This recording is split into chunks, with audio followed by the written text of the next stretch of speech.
Aquaproof 7-in-1. High-performing waterproofing paint, Nippon Paint. The coatings expert. Today morning, as the governor mentioned, we had good news. Actually, it was better than what I anticipated.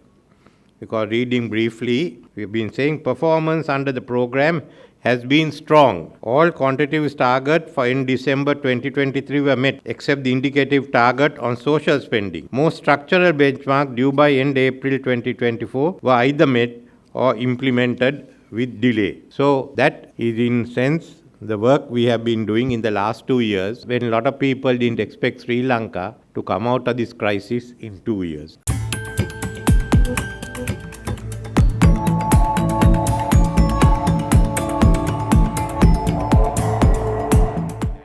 President Ranil Wickremesinghe emphasized that he has not deviated from the principles of the democratic socialist system in Sri Lanka. He noted that 2 key objectives have been incorporated: ensuring that all citizens have an adequate standard of living and promoting rapid development across the country through public and private economic activities aimed at social objectives and the public good. President Wickremesinghe highlighted that the recently submitted Economic Transformation Bill is designed to achieve these ambitious goals within the framework of the Constitution. He asserted that this legislation underscores his adherence to constitutional principles, thereby countering any accusations of unconstitutional actions. The President made these remarks during his keynote address at the inaugural session of the 45th SAARCFINANCE Governors Meeting and Symposium held yesterday at the Hilton Hotel, Colombo. Today morning, as the governor mentioned, we had good news. Actually, it was better than what I anticipated. Because reading briefly, we've been saying performance under the program has been strong. All quantitative targets for in December 2023 were met, except the indicative target on social spending. Most structural benchmarks due by end April 2024 were either met or implemented with delay. So that is in sense the work we have been doing in the last 2 years, when a lot of people didn't expect Sri Lanka to come out of this crisis in 2 years. I was confident, and I am lucky that I had a team that was confident. I must acknowledge the role played by the Central Bank of Sri Lanka in guiding this through, especially in very difficult circumstances, in implementing and upholding policies which required a curb on expenditure, unknown in Sri Lanka for a long time. I must also here mention my thanks to the members of the Secretary and the members of the Ministry of Finance, who along with the Central Bank were responsible for formulating the policies, and more so of facing all the pressure on budgetary restrictions, which the Central Bank didn't have to face. And I must also thank the government and the Reserve Bank of India and the government and the Central Bank of Bangladesh. That 3.5 billion and that 200 million was a lifesaver. 2009, by that time we ended a war, and before that we've also had expansive schemes like the Mahavali development schemes, which required money printing. We were 116 rupees to a dollar, and the IMF said there's a moderate risk of external debt distress. So what happened after 2009, when the war was over and the Mahavali scheme had made us self-sufficient in rice, saving us foreign exchange? The free trade zones had ensured that our manufactured goods were going out, and we also had tourist industry. And that's the story, because in 2024, we were at 330. People expected it to go to 300 and to 400 rupees a dollar. Today, it's at 300 rupees. So that's the story. Forgetting about 1949 or 78 or 2009, up to 2000, what happened between 2009 and 2024. So I need not tell you what exactly. The growth of the economy was more a job for a printer than for a central bank. Or either we borrowed money or printed money. Fortunately, I was in a good position because my family had engaged in printing. And I thought there's an extent to which printing could go, and not beyond that. And the new Central Bank Act, which we have presented and which you all are aware, you will discuss it. As I need to say, the two main aims is to ensure monetary stability, and the basis that we are now attacking the root cause of it. The central bank cannot grant credit to the government. There are no way in which you can get loans. Neither can you print money, nor can you take it from the state bank. So let's start from the beginning. You are forced now to look at your revenue and how to raise your revenue. The second, of course, are the inflation targets. So we have three laws: the Central Bank Act, the Public Debt Management Bill, and the Public Finance Bill. Both will be passed by Parliament, which is the framework of our financial and monetary stability. So once we carry this through, certainly I can see Sri Lanka having stability after on monetary affairs and fiscal affairs for the next certainly decade or more. The second issue is corruption. Now, corruption has been an issue in Sri Lanka. Everyone talks of corruption and how to catch the crooks. No one tells us how to catch them. That's the problem. So my government had come to an agreement, discussed the matter with IMF. We also required their help, and we brought in the governance diagnostic report. Many laws have to be passed. One has been passed, the Anti-Corruption Act. The second one, proceeds of crime legislation, is now being drafted to be sent to Parliament. Series of other laws that are required, and by 2025 we will have the strongest anti-corruption system in South Asia and even I think in Southeast Asia, exempting one or two countries. So this then brings us to the next part of the issue. Now we have stability. Now the next issue is the one that worries all politicians: jobs. How do you create jobs? There are a large number of people in our countries who expect jobs, and as the level of education goes up, certainly they are not being satisfied with just a menial job. They expect satisfactory jobs. In our country, virtually everyone has a hand phone or two at most. So then what is the expectation of a job? So we have to realize that our per capita income also has to increase as we find jobs in this area. This is also a growth area. But I was reading some of the reports, and I'd like to read from the World Bank, one of the World Bank reports on growth for 2024. Growth in South Asia is expected at 6% for 2024. It's one of the highest. But structural challenges hinder the ability to create jobs and respond to climate shocks. So what are we going? Are we going to get stuck at jobless growth, destabilizing the system, or are we looking at growth? So this is what I thought that we should address in Sri Lanka. We are all in this traditional British system where we don't address the major policy changes what are required. We pass various enactments creating one authority or abolishing it and creating another one, but the total framework is not created by law by us. If you go to many other countries, you find that there is certain laws on economic development, on regulating the financial systems. We haven't got that. We stick in with the British policy of don't do it. Except for this, that Britain accepts free market economy. We are in countries in where it's all debated. Do you want a free market economy? Do you want a socialist economy? Do you want a Marxist economy? Do you want a controlled economy? Do you want a socialism with Chinese characteristics or with Vietnamese characteristics? We just can't make up our mind what we want and what our goals are. I thought then we should bring in the third part of the legislation. To me, that's the most important. How do we ensure economic growth? And what do we do? Because for Sri Lanka to attain growth, we have to do an economic transformation from our import-based economy to export-driven economy. As the IMF report also says in communique, nevertheless, the economy is still vulnerable and the path to debt sustainability remains knife-edge. Sustaining the reform momentum and efforts to restructure debt are critical to put the economy on a path towards lasting recovery and debt sustainability. The result is that decided that we will bring a new law called the Economic Transformation Law. We've had laws from the British system, from the British rule onwards, which created a colonial market economy dependent on plantations. Then from 72, there was the breakup of all the capital formation and very strictly controlled economy. From post 77, we started gradually liberalizing, but we did not bring the legislation that's necessary. A series of legislation brought in the 72 economy. But we were chipping away after that.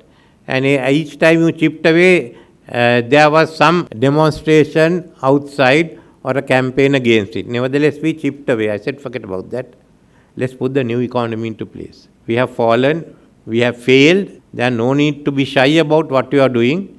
Do it and be done with it. That's what Erhard did in Germany. That's what the Japanese did after the war. That's what the Chinese did and the Vietnamese did. So there's nothing to be frightened of it. And we went ahead.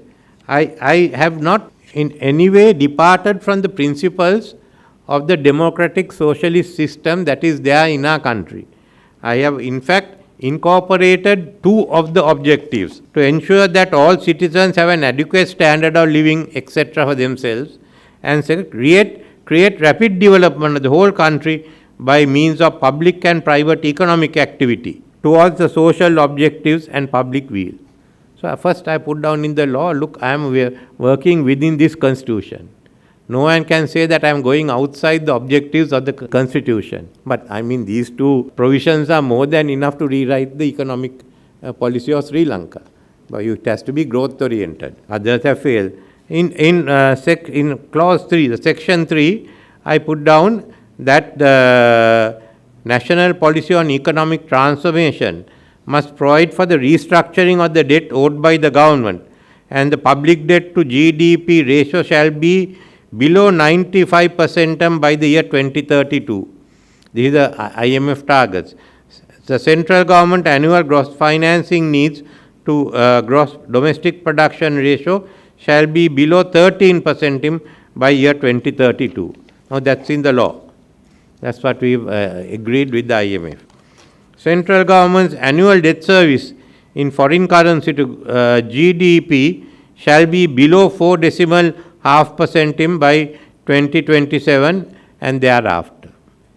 So this is one part of the national policy economic transformation, which some of the factors we provided in the national economic transformation. Second part was transformation of Sri Lanka to a highly competitive, export-oriented digital economy. So this is a legal obligation, including one, diversification and deep structural changes of the national economy to boost competitiveness. So the law is saying you must have deep structural changes. I am wondering whether anyone can go to court and take a writ if you don't have deep structural changes. Achieving net zero by the year 2050.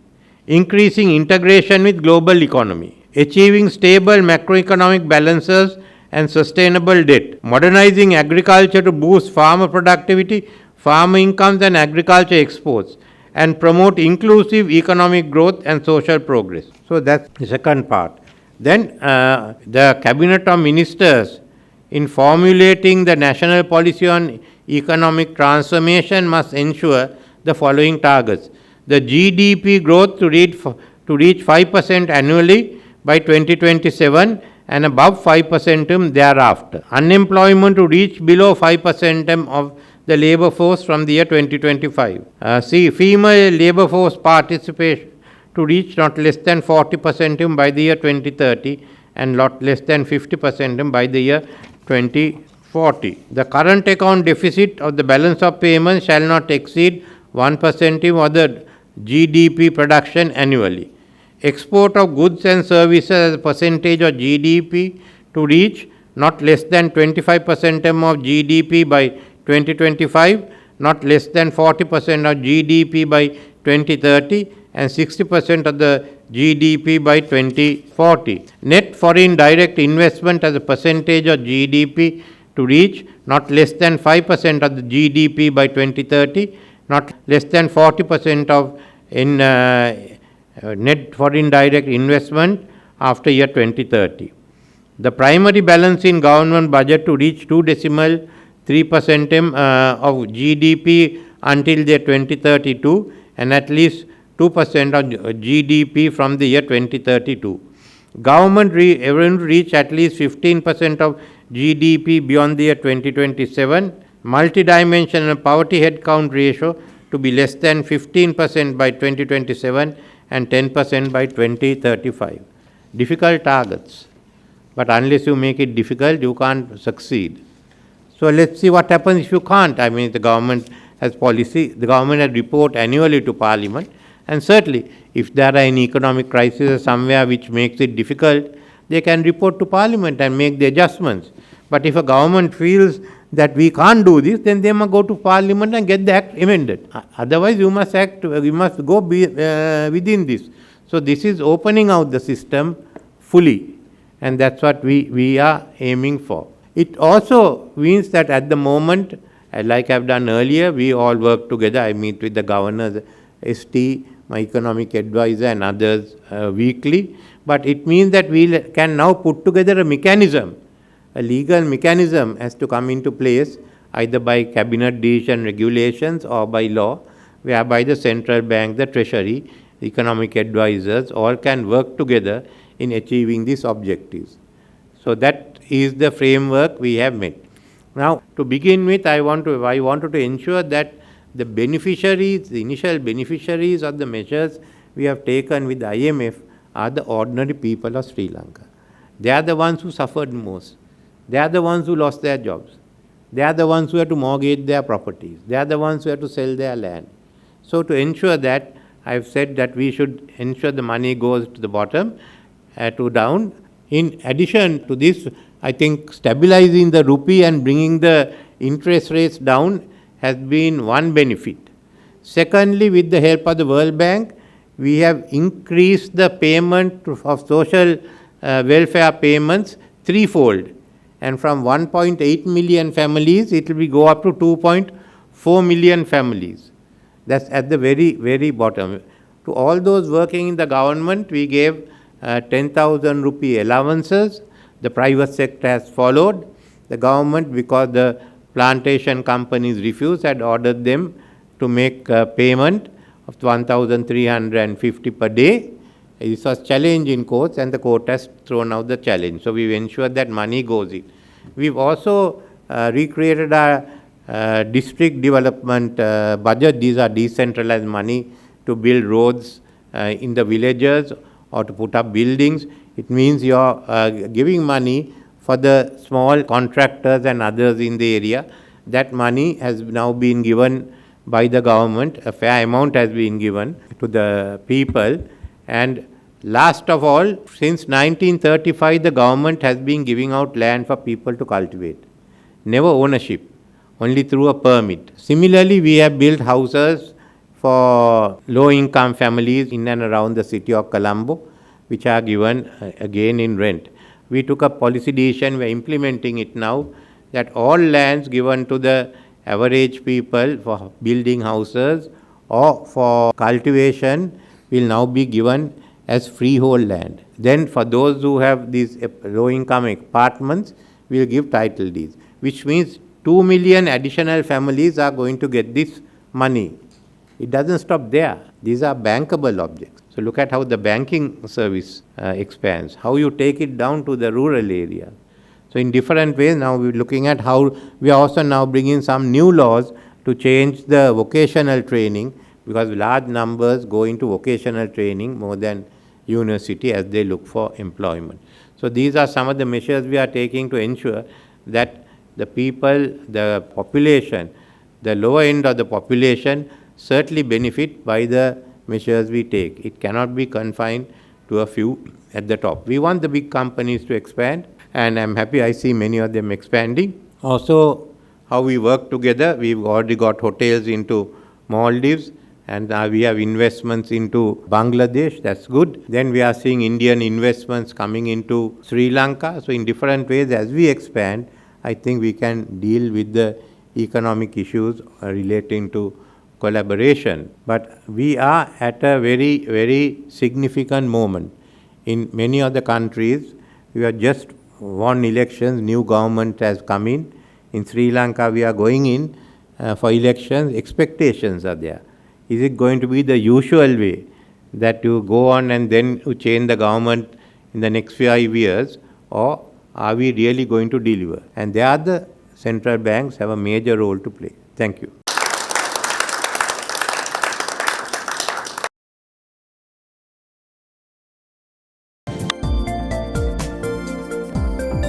latest news. Subscribe to FTTV.